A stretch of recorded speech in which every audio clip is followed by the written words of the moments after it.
성경 일독을 위해서 오늘 우리가 함께 읽어나갈 하나님 말씀은 역대상 10장부터 12장까지의 말씀입니다. 역대상 10장에서 사울의 죽음이 나오게 됩니다. 성경은 사울과 다윗의 인생을 비교해서 우리에게 보여주고 있는데요. 사울의 마지막은 전쟁터에서 그가 죽임을 당하고 그가 따르고 있는 부하도 함께 죽고 그의 모든 가문이 죽임을 당하는 것으로 끝나게 됩니다. 사울이 죽자 그 주변에까지 그 죽음의 영향이 미쳐지게 되는데요.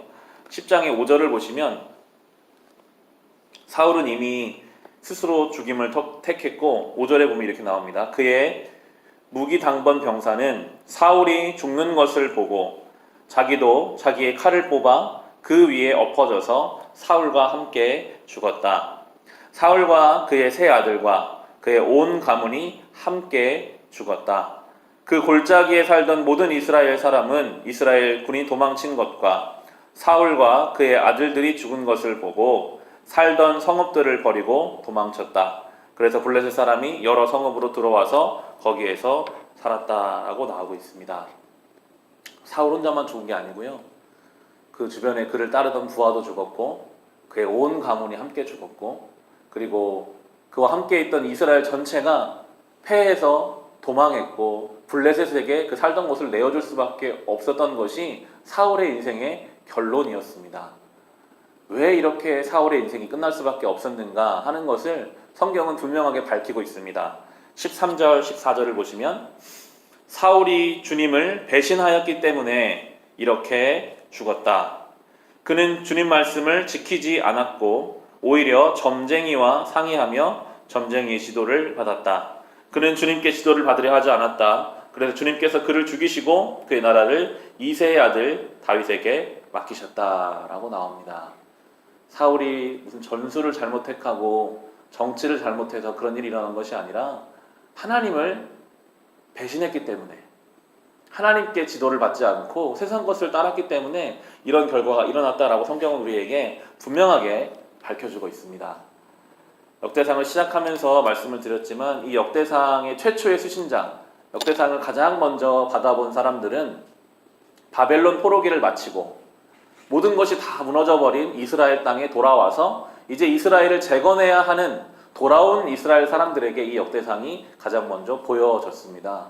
그들에게 말해주는 것이죠. 왜 이스라엘이 하나님의 백성인데도 포로 생활할 수밖에 없었는가? 사울과 똑같았다는 거예요. 하나님을 배신했기 때문에 하나님을 떠나갔기 때문에 그 70년의 포로기를 할 수밖에 없었고 모든 것이 무너질 수밖에 없었기 때문에 이제 다시 시작하는 이스라엘 백성은 이 사울의 전철을 따르지 말라라고 성경이 우리에게 말해주고 있습니다. 그러나 하나님은 이스라엘 전체를 버리지는 않으셨습니다. 사울은 죽었지만 이제 하나님은 다윗을 세워서 이스라엘을 이끌어 가십니다. 앞으로 역대상은 끝까지 다윗이 쭉 이끌어가게 되는데요. 11장의 9절을 보시면 다윗을 세우시는 주님이 나옵니다. 11장 9절에 만군의 주님께서 다윗과 함께 계심으로 다윗이 점점 강대해졌다라고 나옵니다. 완전히 비교가 되죠. 하나님을 떠났던 사울의 인생은 죽음으로 혼자만의 죽음이 아니라 모든 사람들과 함께 죽어가는 방향으로 갔다면 이제 하나님이 함께하는 다윗은 점점 강대해져 갔다라고 성경이 말해주고 있습니다. 다윗의 모델을 따라가라 성경은 말하고 있어요. 돌아와서 이 재건해야 하는 이스라엘 백성들에게 사울의 모델이 아니라 다윗의 모델을 따라가라. 주님이 함께하는 삶을 살아라 라고 강조하고 있는 것입니다. 그러면서 이제 11장과 12장에는 다윗과 함께했던 사람들, 다윗을 따른 사람들의 이름이 쭉 나오고 있습니다. 하나님께서는요, 이 일을 혼자 이루라고 하지 않으세요. 하나님이 함께 하시는 사람에게 주변에 동역자들을 붙여주십니다. 함께 이 일을 할 수 있는 사람들, 함께 믿음의 길을 걸을 수 있는 사람들을 많이 붙여주신 것이 나오면서요. 12장 38절을 보시면 쭉 그 명단이 나오고 나서 12장 38절에 이렇게 나옵니다.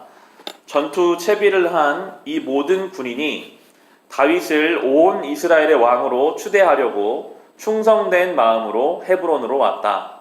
그 밖에 남은 이스라엘 사람도 모두 다윗을 왕으로 추대하는데 뜻을 같이 하였다라고 나오고요. 40절에 보시면 또 그 근처에 있는 이사갈과 스불론과 납달리에서도 사람들이 음식물을 나귀와 낙타와 노새와 소에 실어왔다. 밀가루 빵과 무화과 빵과 건포도와 포도주와 소와 양을 많이 가져오니 이스라엘의 기쁨이 넘쳤다라고 나옵니다.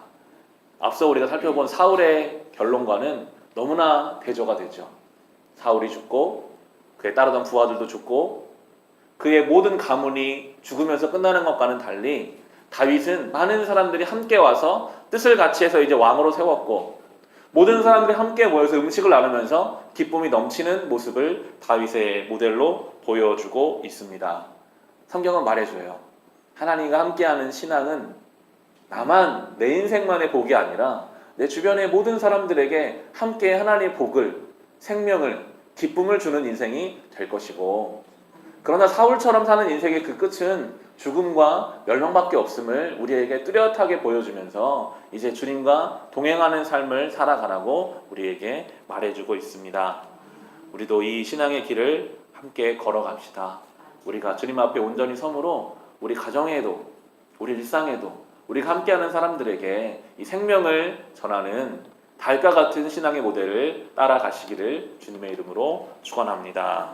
기도하겠습니다.